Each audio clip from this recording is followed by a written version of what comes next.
Assalamualaikum warahmatullahi wabarakatuh.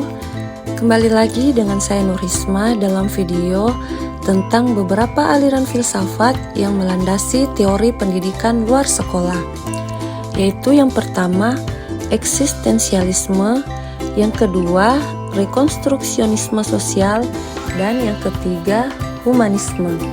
Di mana yang pertama yaitu eksistensialisme, yaitu menekankan kebebasan individu, tanggung jawab pribadi, dan pencarian makna hidup. Pendidikan harus membantu individu menemukan dan mengembangkan identitas dan potensi diri mereka. Yang kedua, rekonstruksionisme sosial, di mana pendidikan sebagai alat untuk perubahan sosial dan rekonstruksi masyarakat, fokus pada kesadaran kritis dan pemberdayaan individu untuk memahami dan mengubah kondisi sosial yang tidak adil. Yang terakhir, humanisme, yaitu pendidikan harus menghormati martabat dan nilai individu, fokus pada perkembangan potensi manusia secara penuh, dan menciptakan lingkungan belajar yang suportif dan tidak menghakimi. Selanjutnya, teori yang melandasi pendidikan luar sekolah yaitu yang pertama, teori psikologi yang meliputi teori belajar sosial dan teori kebutuhan. Di mana teori belajar sosial merupakan pembelajaran terjadi melalui observasi dan imitasi perilaku orang lain serta melalui pengalaman langsung. Kemudian teori kebutuhan yaitu manusia memiliki hierarki kebutuhan yang harus dipenuhi mulai dari kebutuhan dasar hingga kebutuhan aktualisasi diri.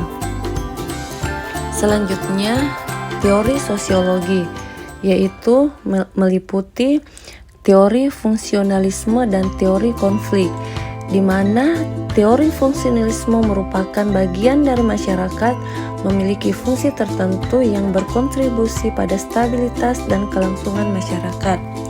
Selanjutnya, teori konflik yaitu masyarakat terdiri dari kelompok-kelompok yang berkonflik karena adanya ketimpangan kekuasaan dan sumber daya. Selanjutnya, teori antropologi meliputi teori kebudayaan dan teori evolusi budaya. Teori kebudayaan merupakan sistem makna yang terjalin dalam simbol-simbol yang dimaknai oleh anggota masyarakat. Teori evolusi budaya merupakan kebudayaan yang berkembang sebagai respon terhadap perubahan lingkungan dan kebutuhan adaptasi.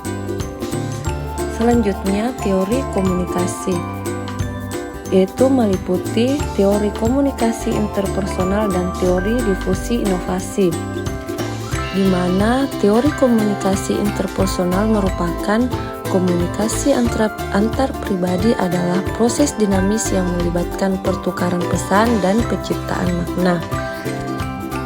Selanjutnya, teori difusi inovasi merupakan inovasi menyebar dalam masyarakat melalui proses komunikasi dan adopsi oleh individu-individu.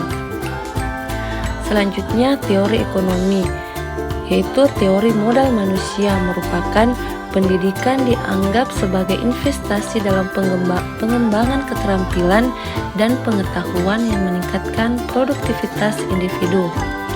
Yang terakhir, teori andragogi, yaitu merupakan teori yang membawa pengalaman hidup yang lebih mandiri dan belajar paling baik ketika pembelajaran relevan dengan kebutuhan dan tujuan mereka. Baiklah, demikian dari saya. Wassalamualaikum warahmatullahi wabarakatuh.